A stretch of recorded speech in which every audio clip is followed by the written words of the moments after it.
E aí, Carol, quantas vezes você já escutou, eu não tô pronto para relação? Gente, se eu ganhasse R$ 1 para cada frase que eu escuto dessa, eu estaria rica. Será que a gente também não tem meio medo de namorar? Totalmente. Acho que a gente, como sociedade, a gente tá com muito medo do compromisso, né? Acho que a gente tá namorofóbico, porque de fato, assim, a gente gosta da nossa liberdade, da nossa autonomia, de fazer as coisas no nosso tempo.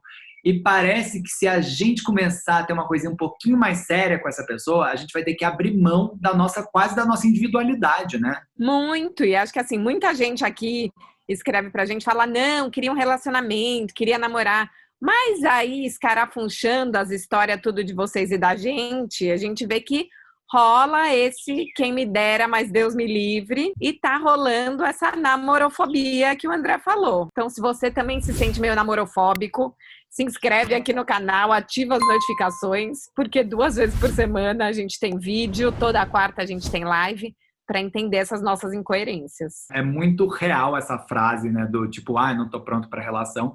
E logo a primeira coisa que a gente pensa, acho que naturalmente, que eu também já escutei e também já falei essa frase, que não vamos também ser hipócritas aqui, né, começa a sair aquele rolinho com crush ali, tanana, na hora que vai virar uma coisinha um pouquinho mais séria, a pessoa freia e pula fora, porque afinal de contas, ela não tá pronta para relação, ela não quer nenhum tipo de compromisso com você. Meio estranho, né? E eu acho, gente, que a gente se sabota muito também, né? Muitas vezes a gente fala, eu quero, eu quero, eu quero, e daí quando vê, a gente puxa o nosso próprio tapete. Hoje a gente resolveu aprofundar nos 5 maiores medos que geram essa tal dessa namorofobia, para a gente entender que medos são esses que estão regendo a gente. O primeiro medo, gente, acho que né, todo mundo que está aqui no mercado de trabalho, pagando os boletos e tem que pagar as contas, a gente fica muito focado na nossa vida profissional. Então, é o medo da distração. Parece que se a gente entrar numa relação um pouquinho mais séria com alguém, a gente não vai conseguir focar direito no trabalho e vai deixar o trabalho em segundo plano, então a gente vai se sentir culpado porque afinal de contas a gente não está investindo na nossa carreira. E nessa sociedade em que o sucesso profissional praticamente dita o nosso valor, isso é muito duro, né? Muito, e é interessante porque o Tinder fez uma pesquisa com jovens, gente, da geração Z. Geração Z é gente que tem entre 10 e 30 anos, tá? E 72% desses jovens falou que escolheu ficar solteiro, prefere a solteirice do que entrar em relação. E desse povo todo que prefere a solteirice, 81% deles falou: sabe por que eu prefiro minha solteirice? Porque eu quero focar no meu trabalho. Então é isso, hoje o trabalho realmente é um valor, e assim, a gente recebe muita mensagem de pessoas não tão jovens, ou jovens como nós, né, André? Que não Com mais somos de geração Z. 35.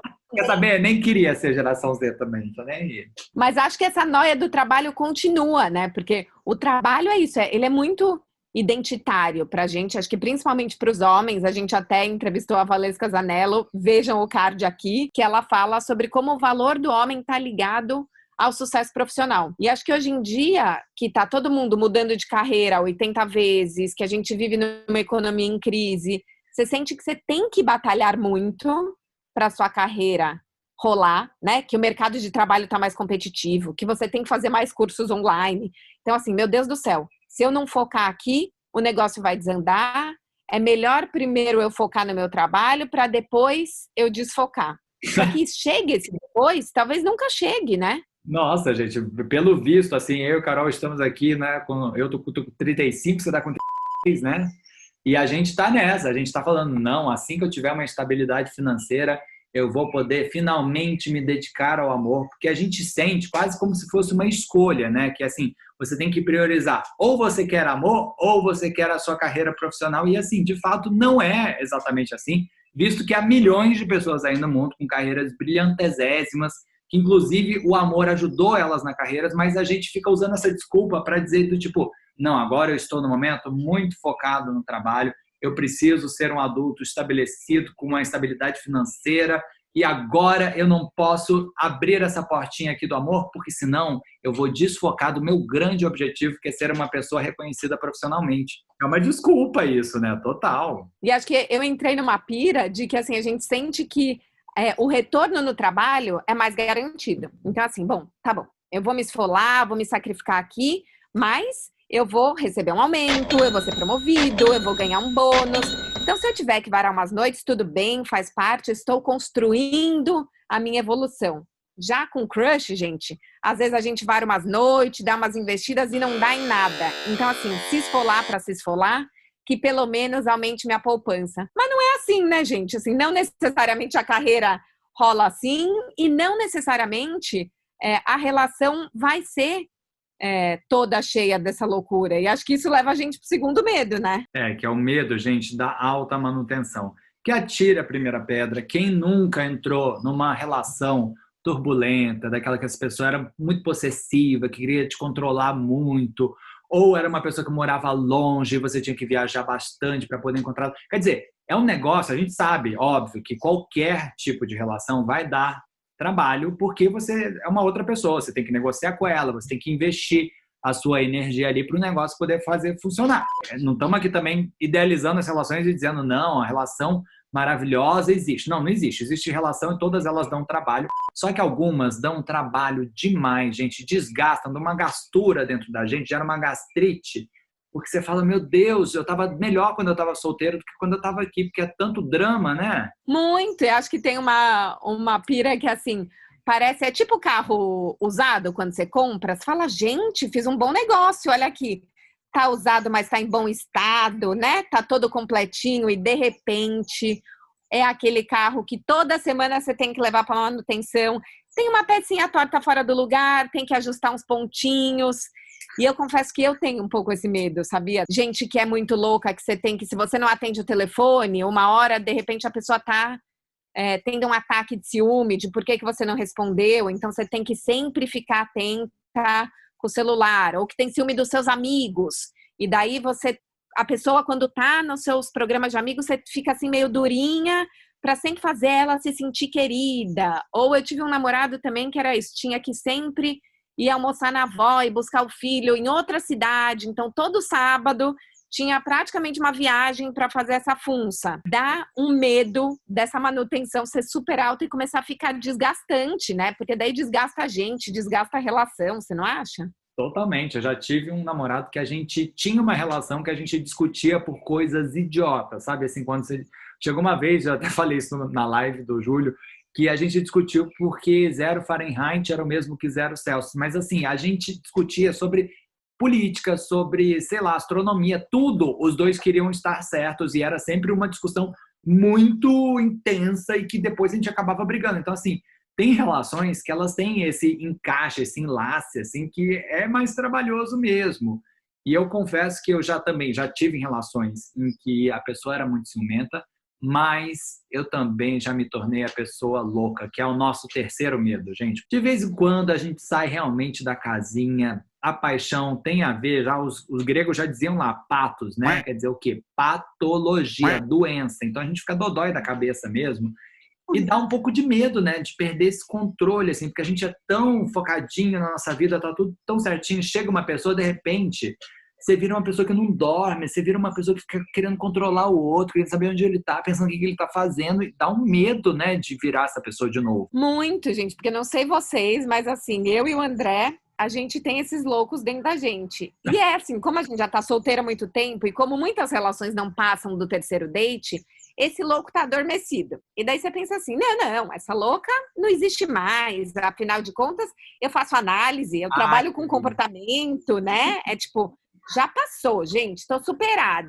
Basta você apaixonar e a história engrenar e dar um negócio que desperta a louca. Eu lembro que uma época eu tava saindo com um cara e daí, de repente, ele começou a demorar mais para responder minhas mensagens e não tava se fazendo tão presente. Aí já me bateu a louca e falei, ele vai me dar um pé na bunda, ele não tá mais tão interessado. Outro dia uma solta escreveu pra gente, falou, porque eu paquerava um cara há um tempão, e daí finalmente a gente saímos quarta, quinta, sexta, foi super legal, sábado a gente trocou mensagem, hoje é domingo, ele me respondeu meio seco, tá vendo? Tudo degringolou, perdeu o controle, já foi fazer testão com o cara. Então acho que dá muito desse medo, né, de falar, cara, eu não quero ser essa pessoa, não quero ser essa pessoa que fica achando que ele tá tendo um caso com a estagiária, não quero ser essa pessoa possessiva, né? Sabe o que me trouxe assim o que você estava pensando antes? Que é assim, na verdade, a gente tem medo de descobrir que a gente ainda é essa pessoa louca, porque é isso, a gente cria essa autoimagem depois de um tempo de solteiro, fiz muita meditação, muito Ho'oponopono, fiz análise, li muitos livros interessantes, agora eu sou uma pessoa madura, eu estou pronto para me relacionar, mas e o medo de você começar a se relacionar e entender que todo esse esforço que você fez para virar uma pessoa madura e controlada, na verdade, não adiantou para nada, porque você continua sendo aquela mesma pessoa louca de sempre. Então, acho que tem uma ferida narcísica, assim, de autoimagem, de tipo, não, eu não quero me ver assim, então eu nem vou começar a me relacionar, porque vai que eu descubro que, na verdade, toda essa história que eu estou contando para mim mesmo nos últimos 5 anos, que eu evoluí muito no yoga, não adiantou para nada. E acho que fica nesse lugar daí de não abrir as vulnerabilidades, né? Porque eu não entro em contato com a minha loucura, nem mostro que eu sou louca para o outro. Então, como a gente fica sempre nesses começos de relação, não dá para você entrar nas suas sombras, nem para a pessoa ver. Então, você acha que você não está mais louca e a pessoa também acha que você é um solto bem resolvido, independente. Mentira, tadinha, golpista ela. Quarto medo, que é o medo de fechar as portas, sim, gente, porque hoje em dia a gente sabe que tem bastante opção potencial, então a gente fica ali, não, eu conheço, tenho muitos crushes no Instagram, eu tenho 5 aplicativos de relacionamento, se eu somar isso dá 700 crushes que eu tô falando ao mesmo tempo, você trocou 3 mensagens, mas você acha que qualquer um deles pode ser talvez o grande amor da sua vida. Aí bate o quê? O FOMO, que a gente já falou aqui num vlog, vou colocar um card, e aí você fica, meu Deus, como é que eu vou escolher qual desses 700 crushes? Quer dizer, 700 é a pessoa exagerada, né? E é muito esse lugar do potencial, né? Eu acho que a gente entra numa pira de sempre pode ser que tenha alguém que combine mais comigo, porque hoje, como todos esses aplicativos têm um monte de filtro, né? Então, por exemplo, o OkCupid te dá a porcentagem de match entre você e a pessoa, pelas coisas que você respondeu lá. Se você arruma a cama de manhã ou não, se você viajaria para acampar ou para um hotel boutique na praia. E daí, se você dá um match com uma pessoa que tem 75% em comum, o seu inconsciente está pensando, se eu procurar um pouquinho mais, eu vou achar a que tem 100%. E assim, eu confesso que isso acontece muito comigo, sabia? Assim, não de esperar o match totalmente perfeito, mas sempre que eu começo a sair com alguém, a coisa tá bem e de repente vem a pulguinha atrás na orelha e fala, mas será que é essa pessoa mesmo? Ou Mas será sabe que teria alguém mais legal? qual é a ilusão que a gente tem também? Que assim, a gente acha que na hora que a gente encontrar essa pessoa que a gente idealiza, a gente vai parar de querer ficar procurando. Vai ser uma pessoa que, imagina, ela vai chegar e você vai ter certeza absoluta que é ela e você vai falar, meu medo de estar perdendo algo melhor vai acabar, porque afinal de contas eu tenho certeza que o melhor que eu poderia encontrar na minha vida está aqui. E, gente, desculpa, esse medo nunca acaba, né? Quer dizer, a gente tem que conseguir lidar com esse medo de estar perdendo algo melhor e falar, cara, quer saber de uma coisa? Pode ser que tenha uma opção melhor por aí, mas eu vou investir nessa pessoa aqui para ver no que vai dar, porque o fato é, não existe a pessoa perfeita, não existe a relação pronta, você vai ter que construir ela e ficar acreditando que existe uma pessoa que vai bater, que vai acabar com esse seu medo, só deixa a gente parado no mesmo lugar, porque impede a gente de ver que a gente vai ter que colocar energia para poder transformar uma certa pessoa na pessoa certa, né? A gente fez até uma live com a Pamela Magalhães sobre os problemas da ansiedade, né? Como a ansiedade faz a gente desandar a relação. Vejam aqui no card. E ela fala exatamente isso, de que a gente já quer que a relação engate rápido, né? Então, acho que eu fico muito nessa sensação. Eu já me peguei falando para amigas assim, tipo, putz, saí 2 vezes com a pessoa e falei, ai, mas o papo é bom, a pessoa é legal, mas eu beijei e não me deu aquele elan. E daí eu falo, ai, será que eu continuo? Porque dá medo de acomodar também. Então eu penso, não quero acomodar e pode ser que eu esteja perdendo alguém melhor. Mas a verdade é exatamente isso que o André falou. A gente vai ter que pagar para ver, construir, né? E tudo bem, se não construir, aí parte para o próximo. Mas enquanto a gente está sempre com esse medo de que tem alguém ali que a gente está perdendo, a gente não vai conseguir ficar com ninguém, né? Tive um terapeuta que ele falou que ele tinha um paciente que estava num nível bem assim de namorofobia, que o cara ele tinha certeza que a namorada dele ia estar no lugar que ele não tá. Então, às vezes, ele tava assim, no cinema, ele sentava no cinema, 15 minutos de filme, ele Nossa, saía porque achava que essa mulher ia estar na praça de alimentação. Daí, de repente, ele saía de lá porque achava que ela ia estar no Parque Ibirapuera. Juro por Deus. gente, Então, essa é assim, a louca verdadeira. Eu amei ele. E assim, claro, a gente está aqui dando risada, mas isso é uma descrição muito perfeita de quem a gente é, porque é isso. A gente está aqui sentado com um date no bar e a gente pensa que talvez, se a gente for naquela festa que um amigo diz, talvez vai ter um. Assim, parece ridículo a situação dele, mas é um extremo de uma coisa que a gente vive e que é muito sutil e que faz a gente ficar com medo de entrar nas relações, né? E eu acho que também tem um medo que a gente já ouviu bastante no inbox, gente, que é o nosso último medo, que é o medo da rejeição. Porque todo mundo já levou um pé na bunda, a gente sabe que dói muito, a gente se apega ali na sofrência, sofre alguns dias agarrado no brigadeiro de colher, mas a gente não pode deixar que essas feridas deixem a gente com medo de tentar entrar numa relação, né? porque acho que a gente já entra numa profecia autorrealizável, né? Então, assim, como eu já fui rejeitado, eu tenho medo de que isso aconteça de novo, e daí eu não entro numa relação, e vira uma bola de neve, né? Porque assim, bom, eu tenho medo de ser rejeitado, então eu não entro numa relação. Começo a sair e paro. Ou seja, eu rejeitei um coleguinha que vai se sentir rejeitado, e daí na próxima relação dele, ele vai estar com medo, e vai rejeitar a terceira pessoa, que também vai se sentir rejeitado. E aí, gente, é um rejeitando o outro, rejeitando o outro, rejeitando o outro por medo, e fica todo mundo chorando ouvindo Marília Mendonça. Por isso que a sofrência tá explodindo. Não, é muito surreal, porque assim, é um medo que deixa a gente quase como porcos de espinhos, né? Porque a gente fica com medo de se traumatizar, porque a gente sofreu no passado, então a gente fica com medo de sofrer no presente, então a gente faz outras pessoas sofrerem e a gente mesmo fica sofrendo, porque a gente gostaria de estar numa relação, mas a gente tem medo para não passar pelo trauma de novo, pela experiência horrorosa de novo, de ser rejeitado, porque esse é, na verdade, o grande medo do ser humano. A gente tem esse medo desde que a gente nasce, dos nossos pais olharem para a gente e falar, ih, criança esquisita, ou dos amiguinhos na escola não gostarem tanto da gente não conseguir ficar enturmado.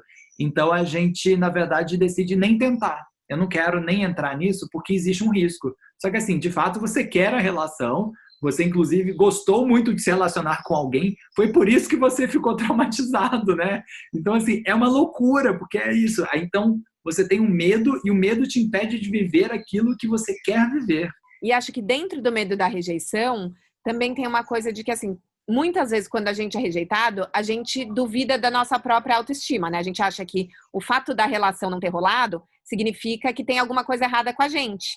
E isso é muito ruim, porque a gente vai se jogando para baixo, vai se sentindo mais impotente, e daí também dá esse medo, né? De você ir se desempoderando e duvidando de você, e se sentindo meio merda. É horrível isso. E a gente precisa aprender a separar as coisas, que assim, a rejeição, quando rola, vai doer, mas ela não é sobre a gente, né? A gente também tem um vídeo sobre isso, de que é isso. Não é porque não rolou que o problema é com você. E acho que olhar isso separado também ajuda a gente a ter menos medo da rejeição, né? Porque não é que tá colocando a gente para baixo, foi só uma relação. E agora que a gente aprofundou nesses medo tudo, que você deve ter se identificado aí, com certeza, porque isso bate muito na gente, vamos tentar propor alguma coisa, algum jeito da gente tentar sair dessa namorofobia, desse compromissofobia, porque a gente precisa entender, gente, que assim, qual o problema de tentar, sabe? Porque eu acho que assim, tem muita gente que está com esse medo de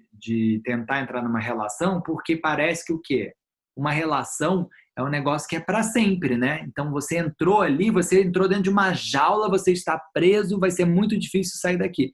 E assim, quanto mais a gente entender que tudo bem a gente entrar e tudo bem a gente sair das relações, porque elas são tentativas, menos vai doer e menos as pessoas vão ter esse medo de tentar entrar em relações, né? Total, e acho que entender assim, a gente tem a liberdade de entrar, de sair e de ajustar. Porque eu acho que a gente também esquece que dá para ajustar as rotas, né? Então, quando a gente fala, por exemplo, do medo da alta manutenção, ou do medo de despertar o louco na gente, ou ver que o outro é louco, a gente acha que isso vai ser irreversível. Assim, se você tá numa relação que tá com muita manutenção, que você tem que ir todo sábado buscar o filho do cara em outra cidade, senta e conversa, né? Acho que a gente tem que entender também que, assim, as conversas fazem parte da relação, dos ajustes de rota. Você não vai morrer se você colocar suas condições para o outro com jeitinho, e que as coisas se ajustam, né? Porque acho que a gente tá tão apegadinho, eu sou assim, a pessoa é assim, que a gente esquece que tem coisas que se constroem e que tudo bem. E daí, se você tentou e não deu certo, bola para frente, sinta-se um pouquinho rejeitado, não ache que o problema é com você e tenta outra relação, né? E acho que isso que você está colocando, assim, claro, as nossas experiências, elas formam a gente, mas não quer dizer que, pelo fato das suas últimas 2 relações terem sido muito de alta manutenção, ou terem sido relações em que você foi rejeitado no final, isso não quer dizer que na próxima a gente vai repetir. A gente precisa entender que uma coisa é o que a gente viveu e outra coisa é como as relações podem ser. Então, assim, dá para a gente olhar para a nossa experiência do passado, que machucou a gente, que deixou a gente traumatizado e falar, putz, o que daquela experiência eu quero, o que daquela experiência eu aprendi que eu não posso mais fazer e quais são os meus limites ali. Porque aí a gente passa a olhar para as relações não como falhas, não como traumas, não como coisas muito dolorosas, mas como, assim, parte natural do seu processo de aprendizado da vida solta. E a partir daí, você vai poder falar, cara, eu quero uma relação, eu só não quero uma relação como as últimas relações que eu tive. Porque o problema é a gente ficar com medo de qualquer relação. E assim, as relações são incríveis, elas podem ser do formato que a gente quiser, do formato que fizer a gente feliz. E pode também não ficar com nenhuma relação, também não precisa ter relação, gente. Gente, isso tem tudo a ver com os nossos padrões, né? Então, acho que é muito importante a gente olhar para os medos, para olhar os nossos padrões nas relações amorosas. E essa é uma coisa que a gente quer cada vez mais aprofundar. Então, se preparem, porque em breve a gente tem um convite para a gente rever todos esses padrões juntos e mudar, né? Poder ter menos medo ou ir com medo mesmo. Exatamente, gente. Gruda em nós que você vai brilhar nessa vida solta.